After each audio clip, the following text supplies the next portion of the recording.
प्रभु यीशु मसीह के नाम में आप सबको धन्यवाद। आज हम वचन ध्यान के लिए हुए अध्याय पत्रस का पहली पत्री 5वां अध्याय वचन 6। इसलिए परमेश्वर के बलवंत हाथ के नीचे दीनता से रहो, जिससे वह तुम्हें उचित समय पर बढ़ाए।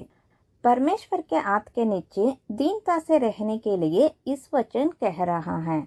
किस चीज के लिए इंतजार करने के लिए कह रहा है? जो परमेश्वर ने हमें वादा किया है, या फिर हमारे कष्ट के छुटकारा पाने के लिए हम प्रार्थना करने वाली चीजों के लिए इंतजार करने के लिए कह रहा है। कितना समय इंतजार करना है वो हमें नहीं पता है, क्योंकि वह परमेश्वर के हाथ में है और परमेश्वर की इच्छा उचित समय में वह हमें किए हुए वादों को पूरा करता है। हमें एक अधिकारी से किसी भी चीज के लिए साइन करवाना है, तो सरकार से किसी भी चीज करने के लिए एग्जाम का रिजल्ट आना है, तो हम जब चाहते हैं उस समय में नहीं आएगा। सरकार या अधिकारी किस समय देता है उसी समय में घटित होता है। वह एक समय दिए तो हम उसके लिए इंतजार करते हैं। कभी कभी वह देने के समय में घटित होता है, कभी कभी थोड़ा देर से घटित हो सकता है। वह अधिकारियों पर डिपेंड है। हमारा परमेश्वर का भी एक समय है। उसने आपके जीवन में घटित होने वाली हर एक चीज के लिए एक समय रखा है। आपने इस संसार में आने से पहले, आपकी माँ की गर्भ में आपको बनाने से पहले परमेश्वर ने सब चीज के लिए एक समय रखा है। लेकिन परमेश्वर ने आपको पहले ही बताता है, अर्थात वादा करता है, क्योंकि आप उसके लिए तैयारी होने के लिए। बिना तैयारी से कुछ भी किए तो उसका रिजल्ट उतना अच्छा नहीं रहेगा। इसीलिए परमेश्वर ने आपको उसका इच्छा बताता है। वह कब घटित होना है वो परमेश्वर के हाथ में है। आपको किए हुए वादा घटित होने के लिए 1 महीना, 2 महीना या फिर 1 साल, 2 साल हो सकता है, या फिर अब्राहम, यूसुफ की तरह सालों लग जाता है। आपका वादा जितना देर हो रहा है, आपका आशीर्वाद भी उतना बड़ा होता है। परमेश्वर उसे प्रिपेयर करने का प्रोसेस में है। परमेश्वर आप क्या होने के लिए पसंद कर रहा है, उसका आवश्यक चीजों में तुझे भेजकर तुम किस तरह हो देखने के लिए, तुझे परीक्षा करने के लिए और तुम्हें कुछ सिखाने के लिए परमेश्वर ने समय ले रहा है। परमेश्वर ने यूसुफ को वहाँ बड़ा अधिकारी बनेगा करके पहले ही वादा किया था। उनका भाइयों ने उसको घुटने करके नमस्कार करता है करके पहले ही वादा किया था। वह चीज यूसुफ के जीवन में परमेश्वर ने वादा करने के 13 साल के बाद उसका जीवित में घटित हुआ।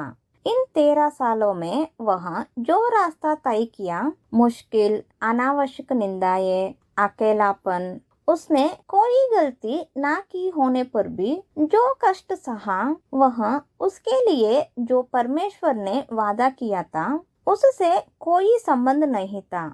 इसी तरह हम भी यूसुफ की तरह कई चीजों में मुश्किल का सामना कर रहे हैं। परमेश्वर ने हमें जो वादा किया है, शायद वह घटित होने का कोई संकेत नहीं देख रही है, लेकिन परमेश्वर ने यूसुफ को किए हुए वादों को पूरा करने की तरह हमारा वादों का भी पूरा करेगा।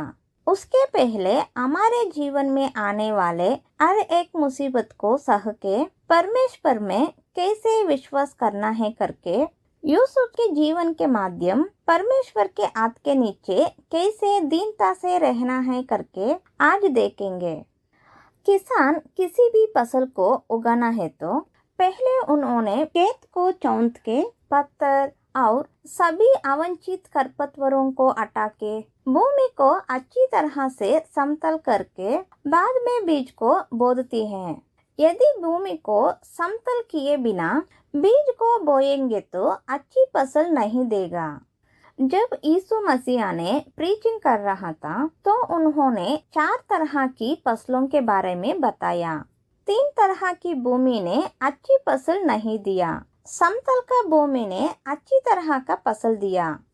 उसी तरह परमेश्वर पहले हमारे अंदर की अवांछित प्रकृति को उस भूमि की तरह शुद्ध करके फिर हमारे जीवन में परमेश्वर का वादों का पूरा करता है। यूसुफ का जीवन देखे तो उसको मुसीबत शुरू हुआ कि उत्पत्ति 37 अध्याय 3 से 5 का वचन।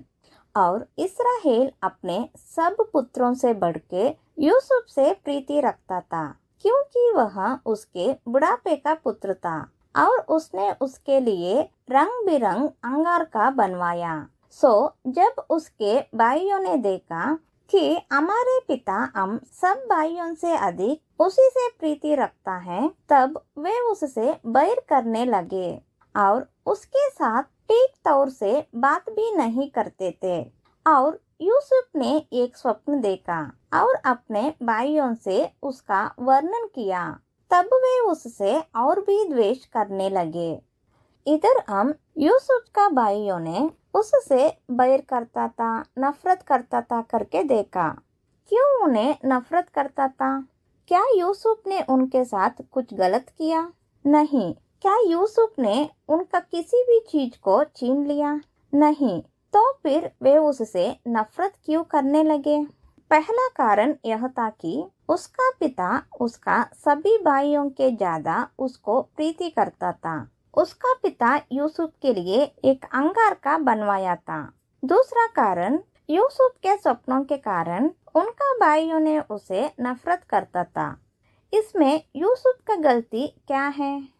उनका भाइयों ने हम उनसे भी बड़ा है, हम उससे ज्यादा हैं, वह हमसे छोटा है, लेकिन हमारे पिता उनसे ज्यादा प्रीति करता है करके सोचकर, हालांकि उन्होंने अपने मन में अनावश्यक विचार पाल लिया। यदि उन्हें ऐसे ही छोड़ दिया जाए तो वे हम पर अधिकार करेगा करके सोचकर वे यूसुफ से जलते थे। वह जलन दिन प्रतिदिन बढ़ती गई, परंतु यूसुफ भी अपने भाइयों के साथ भेड़ों चराने के लिए जा रहा था। यूसुफ किसी भी तरह से अपने भाइयों से अलग नहीं था। ना तो उसका भाइयों का दर्जा कम हुआ और ना ही उनके पिता का उनके प्रीति। उन्होंने अनावश्यक विचार मन में रखकर यूसुफ से जलते थे और नफरत करते थे। हमारा जीवन में भी यदि कोई उच्च अधिकारी अगर दूसरों से अधिक थोड़ा ज्यादा प्यार दिखाता है, यदि हमें उससे ज्यादा ऊंचा स्थान देते हैं, तो हमारे आसपास के लोग हमसे नफरत करने शुरू करती हैं। वे बिना किसी कारण हमसे बैर करने लगती हैं। ऐसा समय में हम उनके लिए दुखी नहीं होना चाहिए। मैंने उन्हें कोई नुकसान नहीं पहुंचाया, फिर भी वे क्यों मुझसे नफरत करता है करके दुख नहीं होना चाहिए। यह आपकी गलती नहीं है, यह उनके गलत विचार हैं, उनका गलत रवैया है। मुझे ही बाकी सभी लोगों से ऊंचे स्थान पर होना चाहिए करने का विचार। इसी कारण से प्रभु यीशु मसीह ने कहा, आप में से बड़ा होने के लिए चाहने वाला छोटा होना चाहिए। एक दूसरे का सेवा करे करके कहकर वह हमसे प्यार करके सेवा करके दिखाया। मैं आपको प्यार करने की तरह आप भी आपका भाइयों को प्यार करना है करके बताया। लेकिन हमने सबके सामने दिखावा करके बातों से प्यार दिखाते हैं, मन में नफरत पालते हैं। यदि उसका भाइयों ने कुछ गलत करते तो यूसुफ अपने पिता को बताता। इसी तरह उनका बुरे काम प्रकाश में आने कारण वे तुमसे नफरत करता है और बैर करता है। तुम उनसे मिलकर गलत काम नहीं करने के लिए, उसका गलत कामों में सपोर्ट नहीं करने के लिए उनका ग्रुप में से आपको सेपरेट रहना पड़ा। उदास मत हो, सब देखने वाला परमेश्वर आपके कामों के अनुसार आपको आशीर्वाद देगा। बाद में देखें तो इसी अध्याय की 18 से 20 तक का वचनों को देखें तो उसके भाइयों का नफरत इतना बढ़ गई कि उन्होंने यूसुफ को मार डालने के लिए फैसला किया। उसके आए हुए स्वप्न घटित नहीं होने के लिए अपने भाई की हत्या करने के लिए तैयार हुआ। इसी अध्याय का 23 और 24 का वचनों को देखे तो यूसुफ का अंगारका निकालकर जलहीन गड्ढे में फेंक दिया करके देखते हैं। जलहीन गड्ढे का मतलब क्या है? यदि कोई व्यक्ति को उसमें डाले तो लंबे समय तक वह उधर रहे तो क्या वह बच पाएगा? वह व्यक्ति जिएगा या नहीं, इसमें डिपेंड होता है कि गड्ढे की गहराई, उसके नीचे की जमीन के प्रकार, उसमें गिरने पर उसे लगने वाले चोटों के प्रकार पर होता है। और यदि वह बहुत गहरा हो तो सांस भी नहीं ले पाएंगे, वह स्वयं ऊपर भी नहीं आ सकता है। इसी प्रकार हमारे जीवन में गड्ढे का मतलब क्या है? हम मानसिक रूप में पतन होने का स्थिति।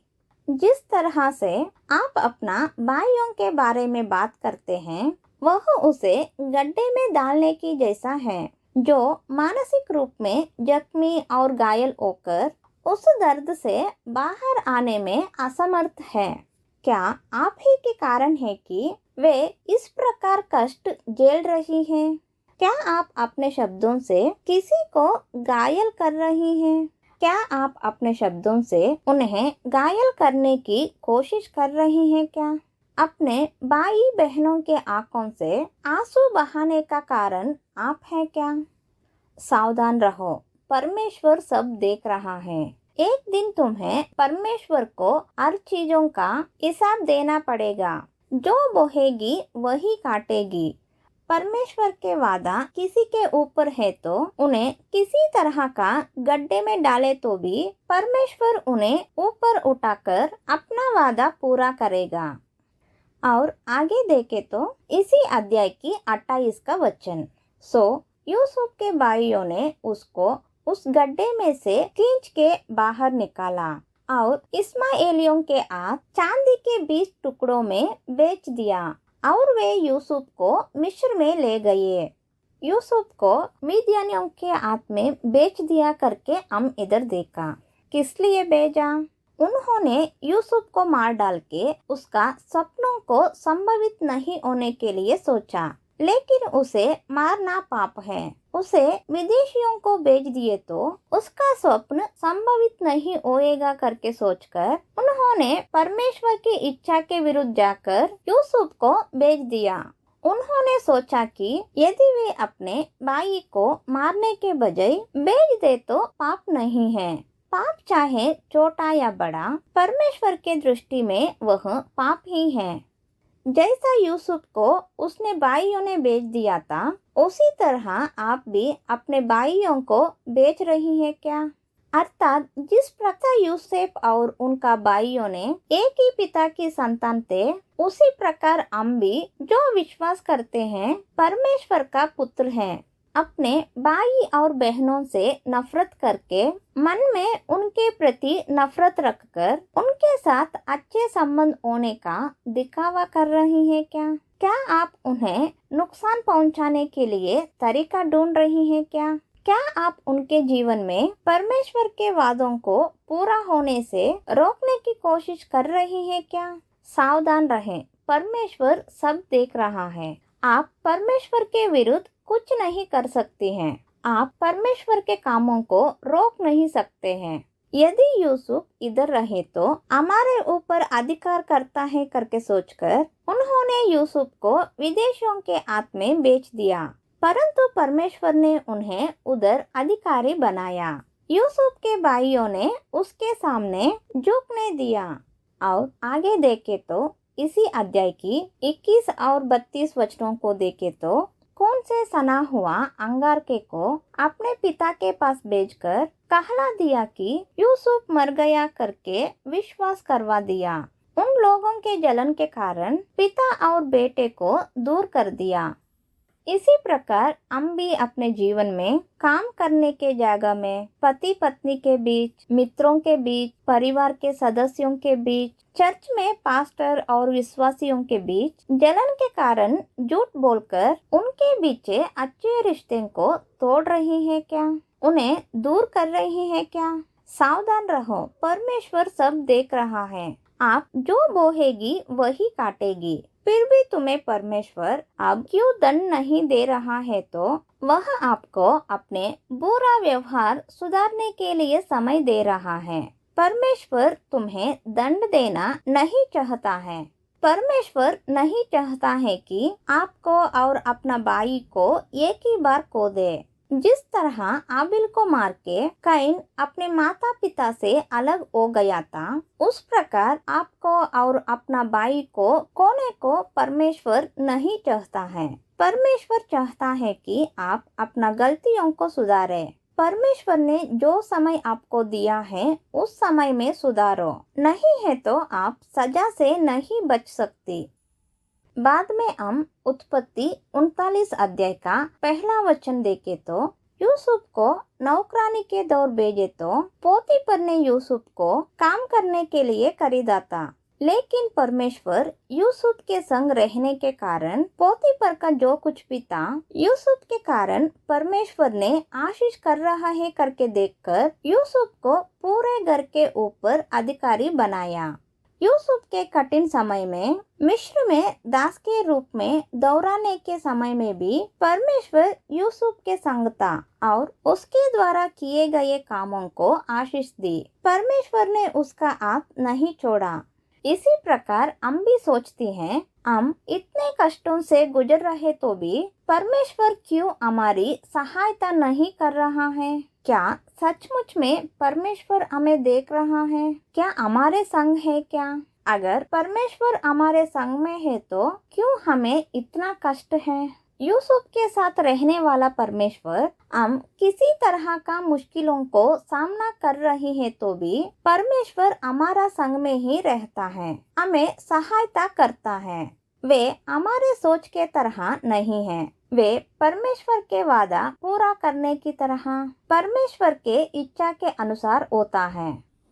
और बाद में इसी अध्याय की 19 और 20 वचनों को देखे तो जब पोतीफर की पत्नी ने उसे गलत काम करने के लिए लुभाया, उसने परमेश्वर का भय माना, उसे इनकार कर दिया।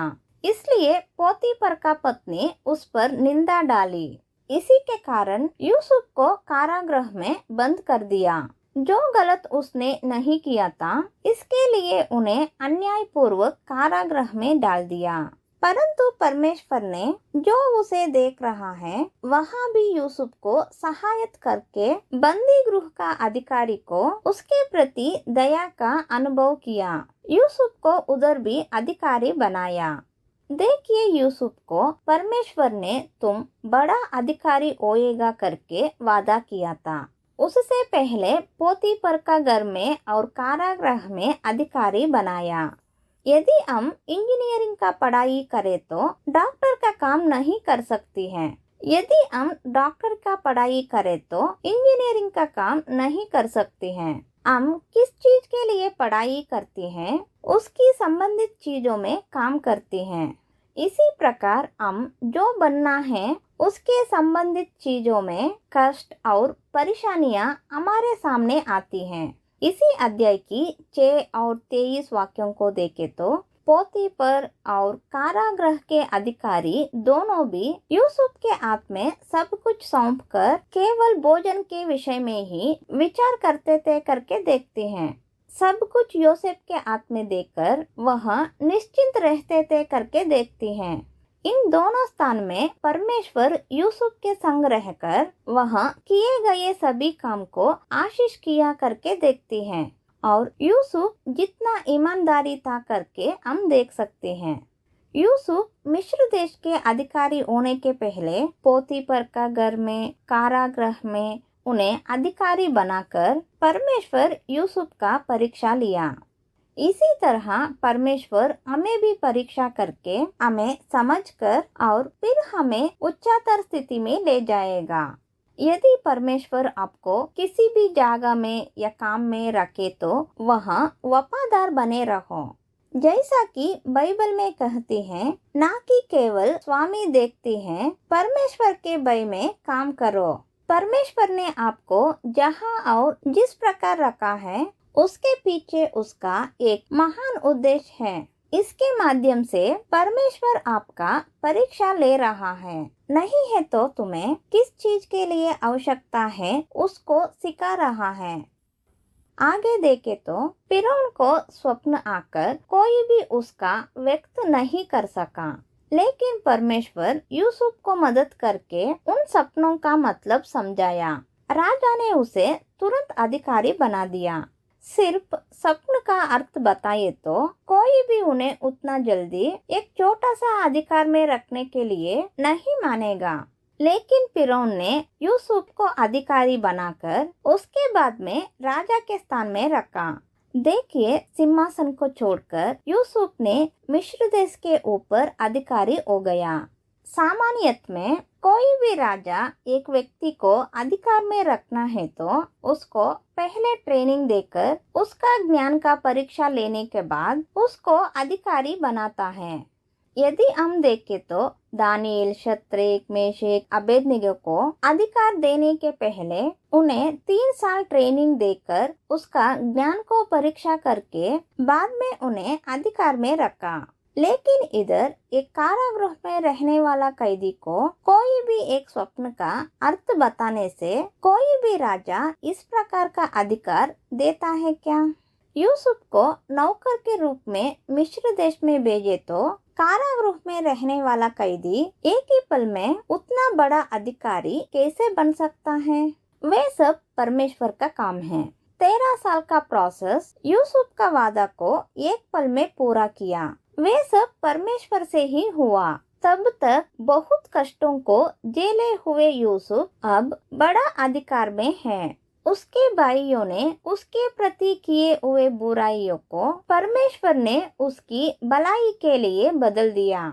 इतना ही नहीं, उन्हें कारागृह में बंद किया ताकि वह पोतीफर के पत्नी के साथ गलत करने के आरोप में। अगर ऐसा निंदा किसी के ऊपर है तो क्या कोई उन्हें स्त्री देगा और उनसे विवाह करेगा?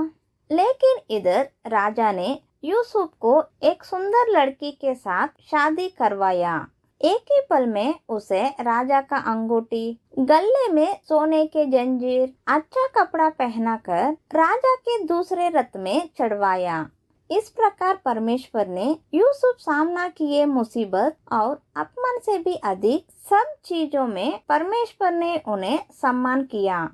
इसी प्रकार यदि आप परमेश्वर के लिए इंतजार कर रहे हैं तो परमेश्वर आपको आशीर्वाद दिए तो चाहे आपकी स्थिति कितनी भी बुरी क्यों ना हो, परमेश्वर 1 सेकंड में आपकी पूरी स्थिति को बदल सकता है। यूसुफ के 13 वर्ष के जीवन देखे तो उन्हें आए हुए सपनों को और जो कष्ट उसने झेले उनका इससे कोई संबंध नहीं था। वह जब कारागृह में था, मेरा जीवन इधर ही समाप्त हो जाएगा करके शायद वो सोचा होगा। ऐसे समय में जब कोई आश्वास नहीं था, जब सभी परिस्थितियां उसके विरुद्ध थी, परमेश्वर किए हुए वादा को उचित समय में उसका जीवन में पूरा किया। इसी तरह हम भी परमेश्वर के वादा के लिए इंतजार करके यूसुफ की तरह हमेशा ईमानदार हो तो परमेश्वर हमें रखने का परीक्षाओं को जीते तो परमेश्वर हमारे जीवन में किए हुए वादा को पूरा करेगा। किसान भूमि चौंसताने के समय, खरपतवार निकालने के समय, कई बार जमीन के ऊपर चल के राउंड करने के समय में भूमि को दर्द होता है। जब किसान भूमि को चौंसना शुरू करता है, तब से लेकर जब तक फसल काटकर घर नहीं ले जाई जाती, काम करने वाला नौकरों ने भूमि को राउंडते रहती हैं। तब उस भूमि को बहुत दर्द होता है। लेकिन जब फसल उगेगी तो वह कई लोगों के लिए आशीर्वाद होगी। उसी तरह जब परमेश्वर आपका परीक्षा लेता है, जब बहुत लोग आपको रौंदने के लिए देखते हैं, आपको घायल करने के समय आपको बहुत दर्द होती है। लेकिन बाद में जैसा उस भूमि कई लोगों के लिए आशीर्वाद बन जाएगी, उसी तरह आप भी कई लोगों के लिए आशीर्वाद बन जाएगा। यूसुफ को अपने भाइयों ने नफरत कर कर बैर कर कर विदेशियों के हाथ में भेजा था, वो परमेश्वर का इच्छा नहीं है। वह उनके भाइयों का जलन और उनकी दुष्ट बुद्धि था। यूसुफ ने उन्हें माफ कर दिया। परमेश्वर ने हमसे कहा है कि जो हमें बुरा करता है उन्हें हम माफ करना चाहिए। यदि आप यूसुफ के भाइयों के तरह है तो परमेश्वर ने आपसे आप किए हुए सभी बुरी चीजों का कारण पूछता है। अब परमेश्वर चुप है, लेकिन एक दिन परमेश्वर न्यायाधीश होकर आपकी बुरी कामों का दंड देता है। सावधान रहो। यदि आप यूसुफ की तरह कष्ट झेल रहा है क्या? आपको सम्मान करने का पल आता है, विश्वास रखो। दूसरी तरह का और एक भूमि है, उसे कोई भी नहीं चौंधते हैं, उससे कोई भी खरपतवार को नहीं निकालेगा, उसके ऊपर कई बार चल के नहीं रौंदती है, उसे समतल नहीं करेगा। उस भूमि को किसी तरह की दर्द नहीं होता है, लेकिन उस भूमि से किसी को भी किसी तरह का उपयोग नहीं होता है। उस भूमि किसी को भी आशीर्वाद नहीं बन सकता है। इसी तरह हम भी सोचते हैं, क्यों सिर्फ मुझे इतना परेशानियाँ? उन लोगों को किसी तरह का कष्ट नहीं है, वह बहुत खुश है करके हम सोचते हैं। कभी कभी वे हमारा मजाक उड़ाते कहता है कि यदि आप परमेश्वर का इच्छा पालन करते हैं तो फिर भी आपको क्यों इतनी समस्या है? हमें किसी तरह का समस्या नहीं है। उस तरह का लोग उस तरह का भूमि के समान है कि जिसमें घास या अवांछित खरपतवार उगते हैं। उस भूमि कुछ लोगों को चलने के लिए रास्ता हो सकता है या फिर गायों के चरने का स्थान हो सकता है।